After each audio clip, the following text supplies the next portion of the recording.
so cool. What type of basketball game is this?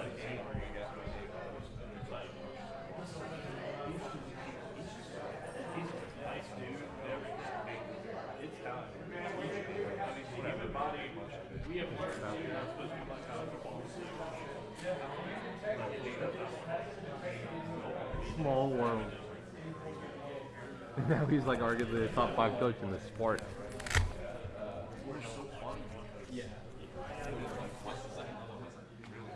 Oh, I believe. Oh, so he's really good at doing that. He gets to the second level, which is surprising. All right, gotta get to the second level. Well, you need to secure the first level first.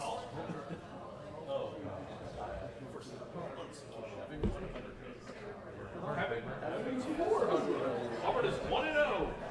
That's the connection right there. Pop-Tarts, crazy good play of the week. We used to, before Saban retired, we used to have a weekly conversation of who was going to replace. Not one person ever brought up Kalen DeBoer. Never once came up, of all the names. Yeah. My hot name was always like, it's Sean McVay. Call it quits. That roster's gone. I got no pick. Bring Sean McVay to Tuscaloosa.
Test 3-2-3-2. Test 3-2-3-2.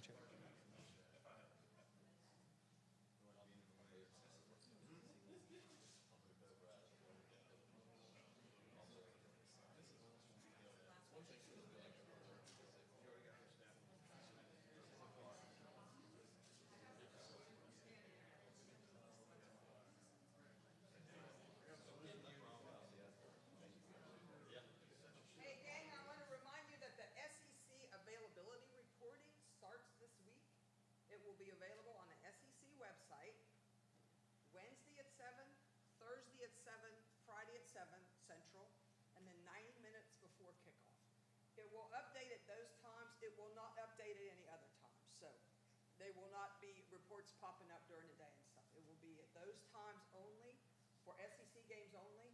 If you want to look at what it looks like, there were a couple of league games last week, and you can go on and look.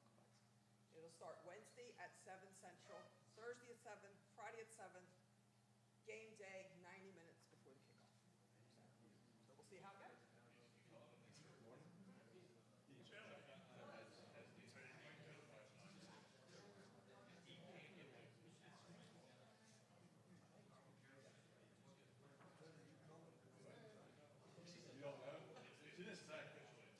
Was that AM or PM?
gonna say, basically, he didn't do that. You still gotta have his hang leg distance.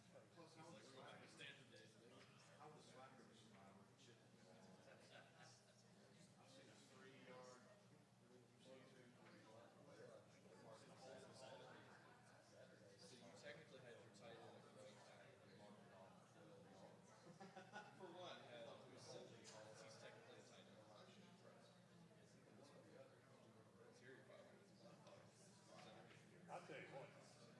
South Carolina got caught.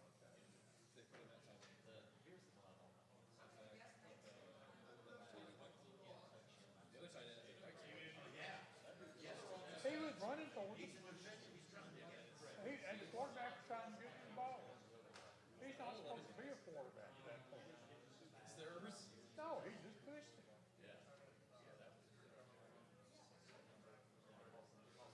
Yeah, that comes out.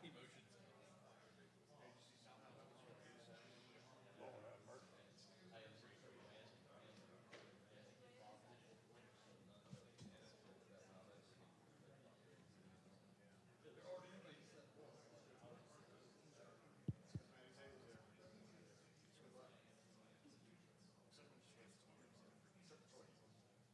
That what?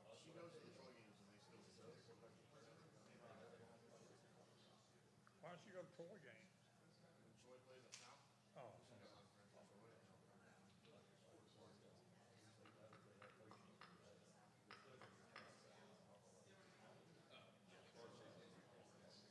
It was. I was thinking today about who I would pick for that game. Florida State's pretty awful.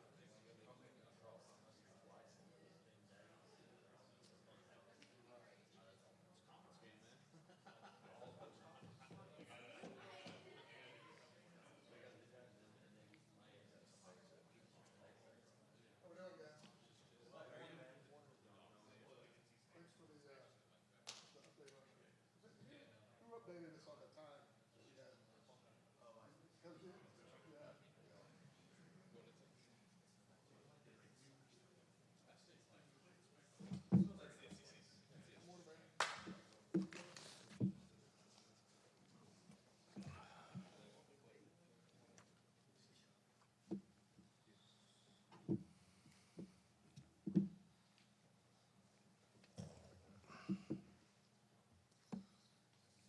Good morning. We'll go ahead and get started. We'll let Coach make an opening comment, and then we'll take questions. Just raise your hand, and we'll get a microphone to you. Coach? Hey, good morning to you. Man, we've had a full morning. Excited about opening SEC play at home in Jordan-Hare. Our fans were incredible again last week, which is pretty stinking amazing. Truthfully, I mean, I was prepared to cancel Tiger Walk, and I came early to meet with recruits and saw all the people, and I said, well, we can't do that. So our people are just really, really special, as our students and everyone that supports us. So we're thankful for that. Good win, a lot of things to clean up, but a lot of positives also. And hopefully we can build on those things as we open SEC play.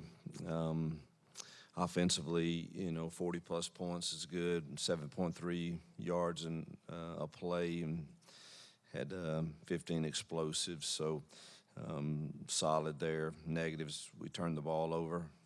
Can't do that. And we weren't great on third down, even though a couple of those were skewed a little bit with the last drive and the Hail Mary. So we've got to just continue to try to improve and be who we're going to be there. We kind of sabotaged ourselves on the one red zone that we didn't score a touchdown. Can't do that against teams that we're getting ready to face. Special teams-wise, kickoff returns were explosive. It changed their game plan. We won field position with that. The biggest glaring thing, both special teams and defensively, is the number of penalties that we had, which is not who we are. And never had a team I don't know, that may be the most yards, penalties I've ever experienced. And unfortunately, some of them were selfish, and that's disappointing and cannot happen.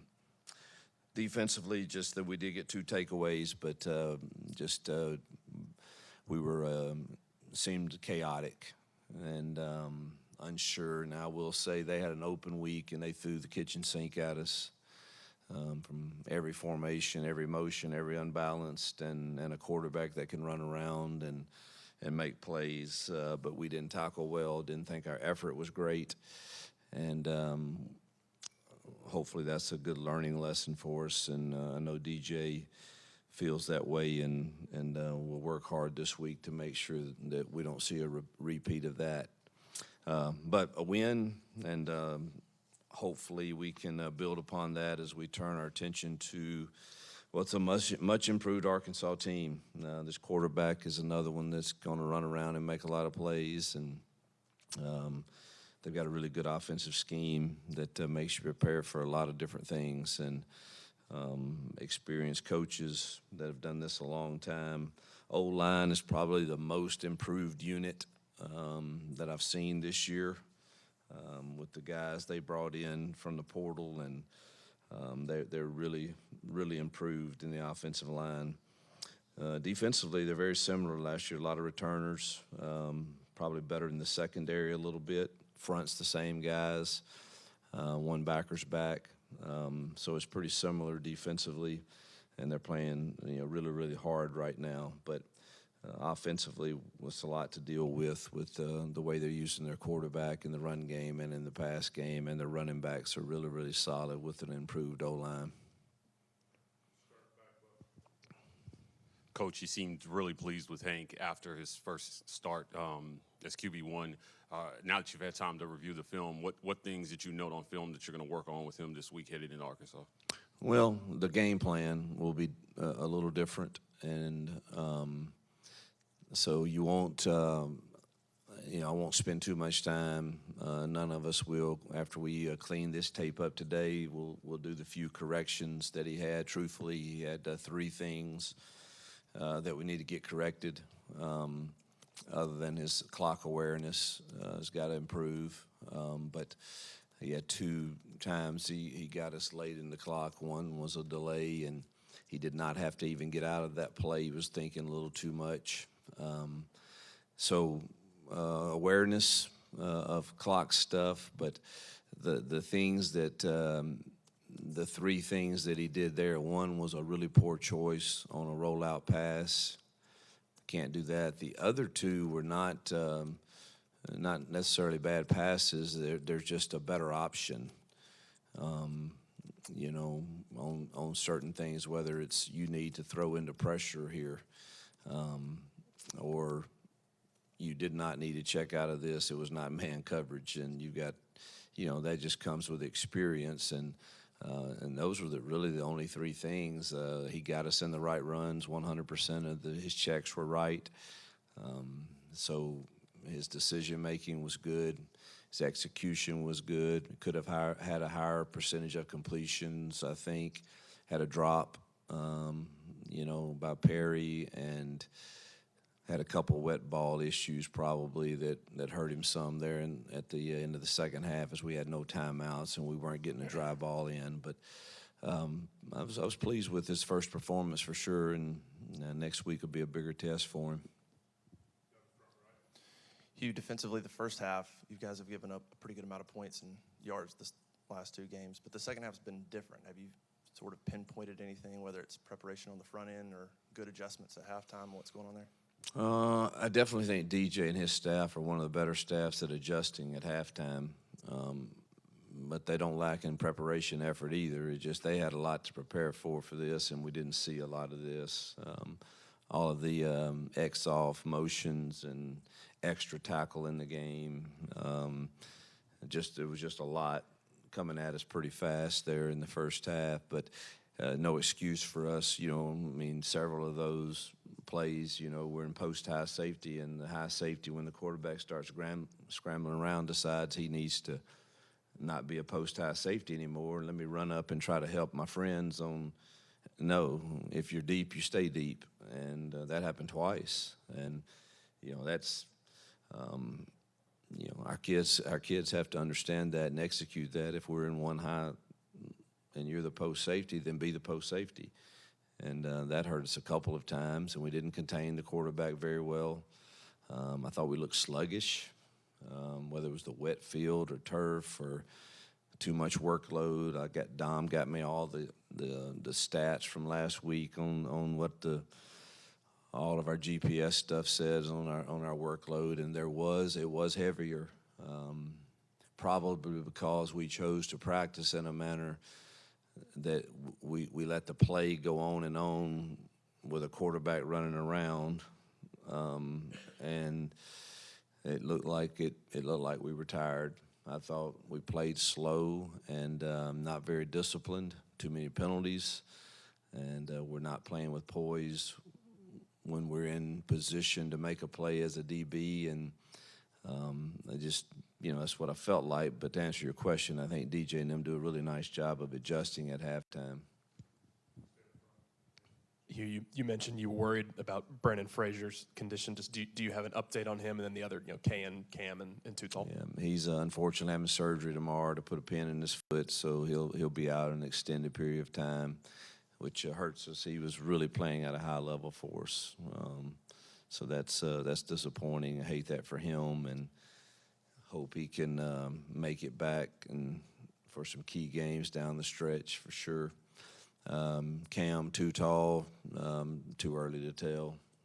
Hopeful for sure, but too early to tell. Ken, I would expect would play. He probably could have gone. We just chose to try to hold him out if we could. His is just a calf strain, and I feel confident he'll try to go this week. With Brandon out, how valuable does Micah become, and how much have you seen out of him from an improvement standpoint? He's definitely improved. He's matured in handling how you go about doing things in general, and we're thrilled we have him. We're going to need him a lot now. He's going to play a lot of snaps, and between he, Rivaldo, and Luke, and there's different skill sets, and we kind of use them all. We're going to move someone else in that room for our big, when we really want to go big at tight end, and we were actually just getting to that discussion before Kirk came to get me and told me it was time. So, but we probably need somebody to be able to put on a jersey that resembles some type of tight end.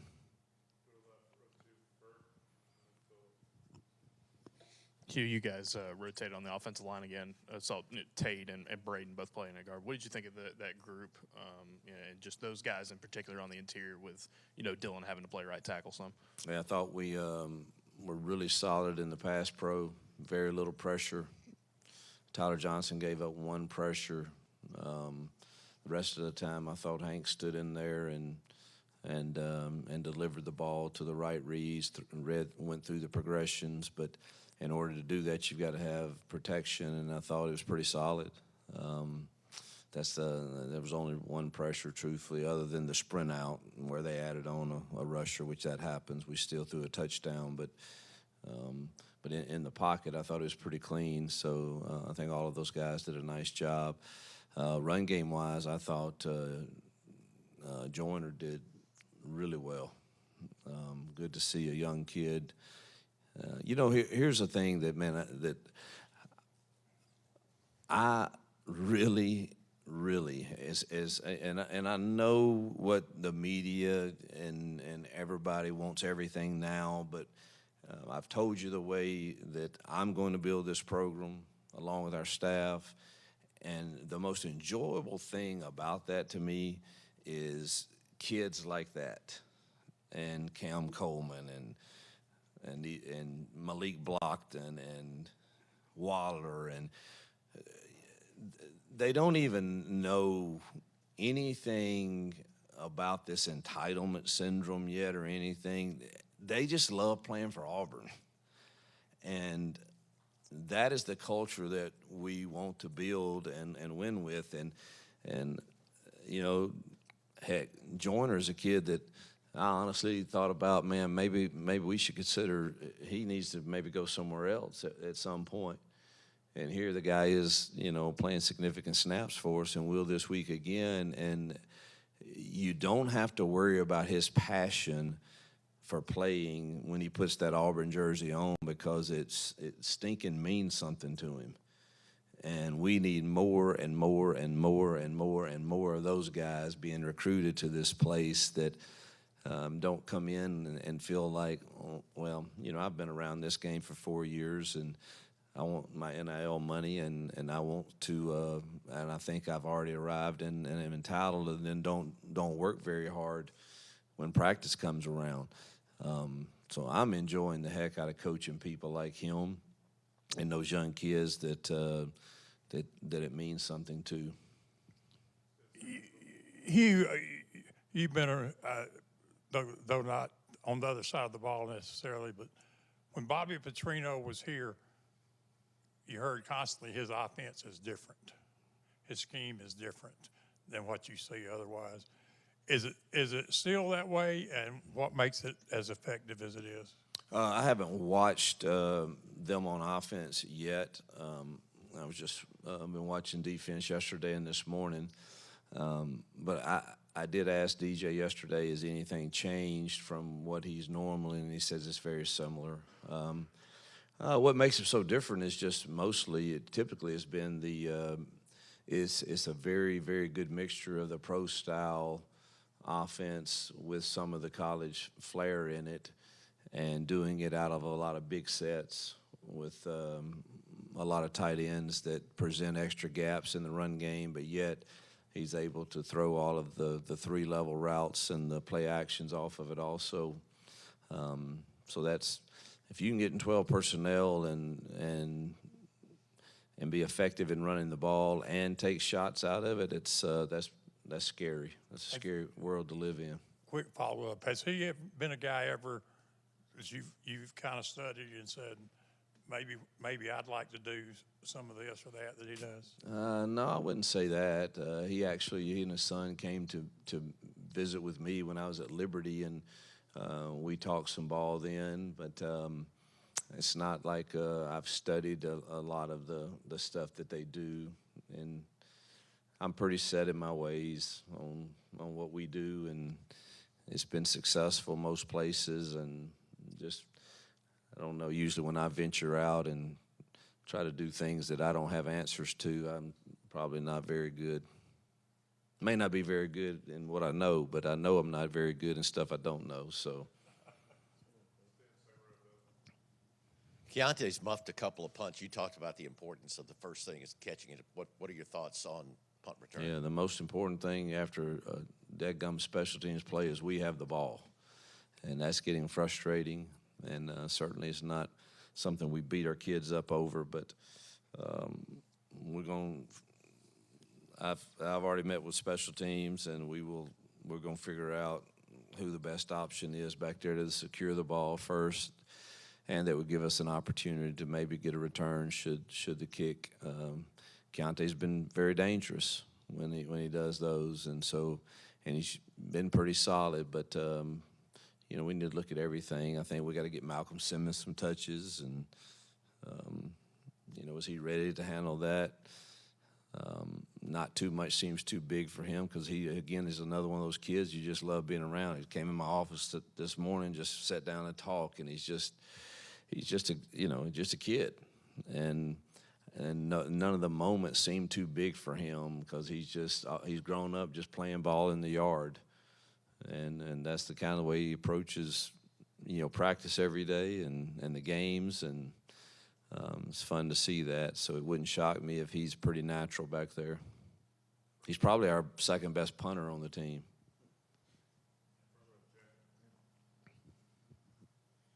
Yeah, you guys run a lot of like a 3-2 front. I don't know what you guys call that. Some people call it a mint or something like that. Yeah, no, well, that's mint would be 4 down, but. Yeah, I got you. Yeah. Whatever. You guys run 3-2 box. I've been doing that more in the last few games. Odd wide. Tell me about what advantage you think that gives you, because it seems like on the out perimeter, it's hard to get out there. Well, it's only good against certain things. I don't think any of us believe that that's the answer.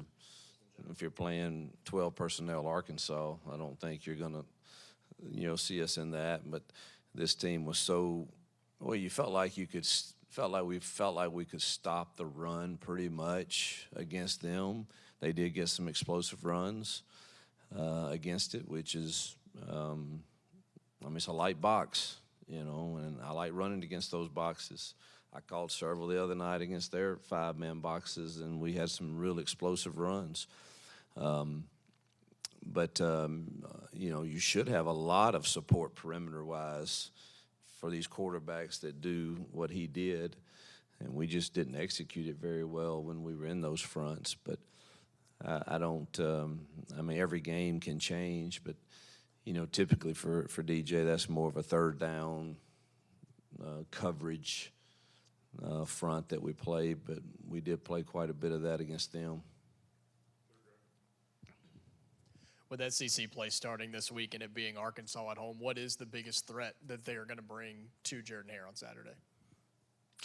Well, a good football team that's well coached, and they're deep at some places, and they look like an SEC football team, particularly in the O-line and the running backs and tight ends, and quarterback's very, very dangerous. Big defensive line, inside guys are huge. 40's a preseason All-SEC guy at defensive end, and they replaced a couple linebackers, but these guys seem solid. Secondary, they're going to challenge you more. We haven't been challenged like this. They're going to get up and press you and play, a mixture of quarters and man and some three, and but they disguise it pretty good. But in all of them, they'll get up and press you. So it's going to test us, and how do we handle getting off the ball against press technique? And we haven't seen a lot of that. Cal's DBs were pretty good, but they were press bail. It wasn't true press. These guys will truly press you. Y'all ran the ball more on Saturday. Jarquez had the 20 career or the career high in carries. Is y'all leaning on the run more? Was that like weather dependent, the new quarterback dependent, or is that something you can expect more after throwing it more against Cal? I've said it before. I just believe in being balanced, and I think we were really balanced the other night. I don't know the numbers run to pass, but the yards were very, very balanced. Some of it's predicated on how we feel about our matchup, O-line against their box. Some of it's predicated on the box count, how many is in it, as opposed to us throwing the football with it. So it's a combination, it's a mixture, but I know that people in the past used to just talk about, well, Freeze wants to throw it. That's never been the case for me, ever. I'd like to hand it off a lot, but you've got to have that average per carry's got to be pretty good, and we've been good in 3 games. We're above 7 yards a carry, but the number of actual handoffs is, every game is different based on those things that I just mentioned.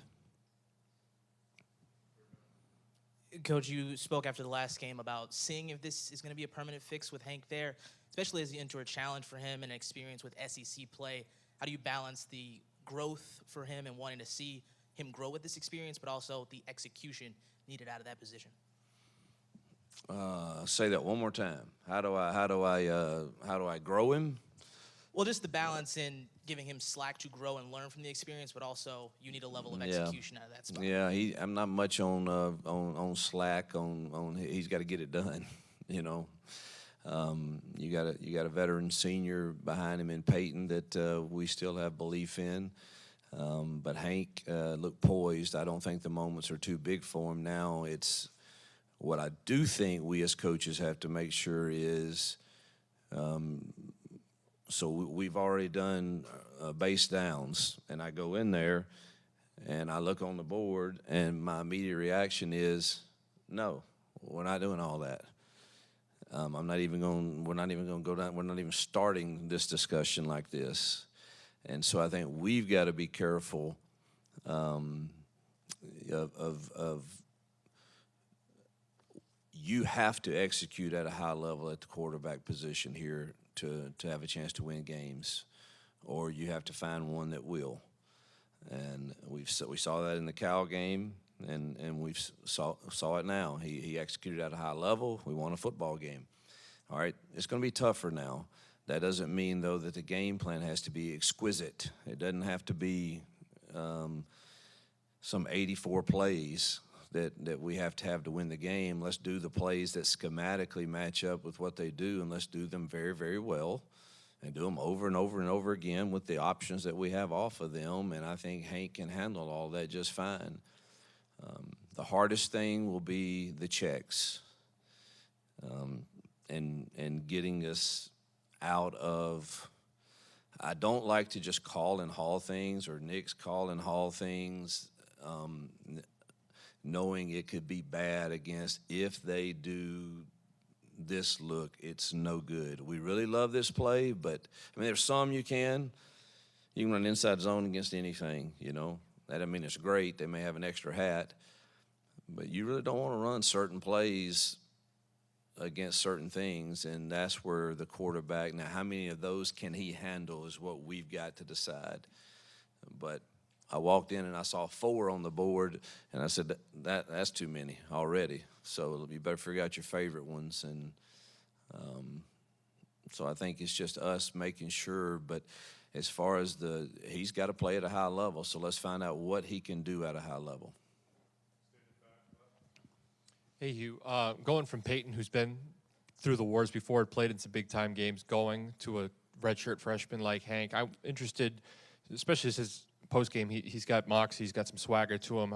When did you realize, was it in camp, was it this week, when you said not only can he perform well, but he can lead the group, and he has the capability to handle the role that is being Auburn's starting quarterback? So I've recruited Hank since he's a 10th grader at Liberty. He was committed to us there. I don't know if y'all know that or not. So I've believed in Hank a long time, and just got to know he and his family really, really well because they came to a lot of visits and a lot of games. And I've always felt like he had this it factor to him as an individual.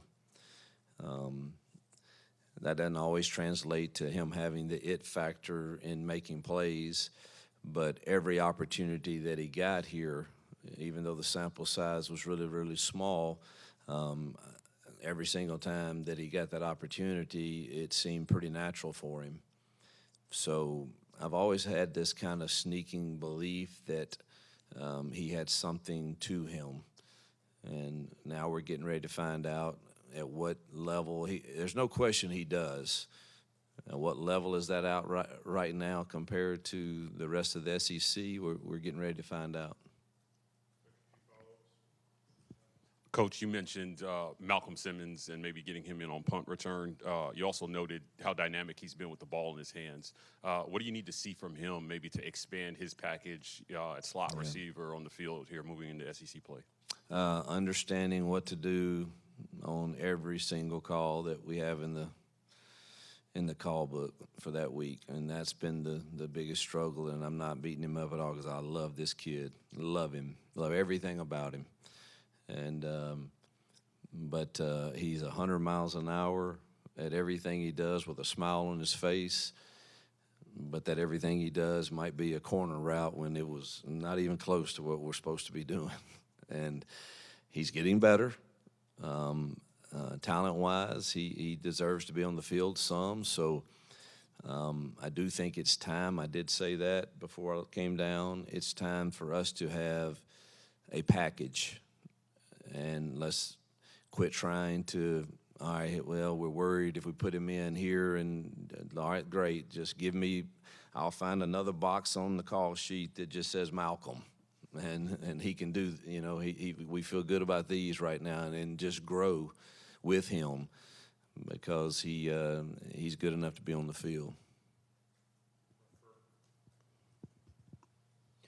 You were talking about some of the young players, and in the secondary, Caleb Harris has played a lot. Yeah, unbelievable. Yeah, how about that story? You know, we weren't even going to offer him, And then I went and watched him practice, and kind of reminds me of Mike Hilton when I wasn't going to offer him either. Now he's the highest paid nickel in the NFL, and I went and watched him practice, and I said, "Oh, whoa, this guy's he's the alpha dog on the team, and he's the most physical guy we have in the secondary right now."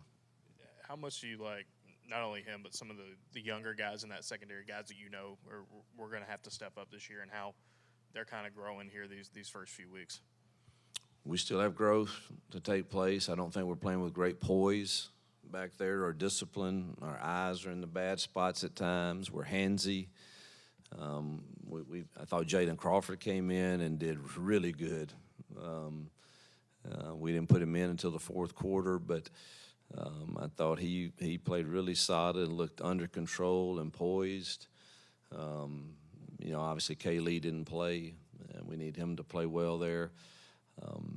And it's something I'm selling to the 25 class is we need a couple of big-time safeties and big-time corners to come in and help us in the 25 class, and they're out there. We just got to get them. Yep. Thank you.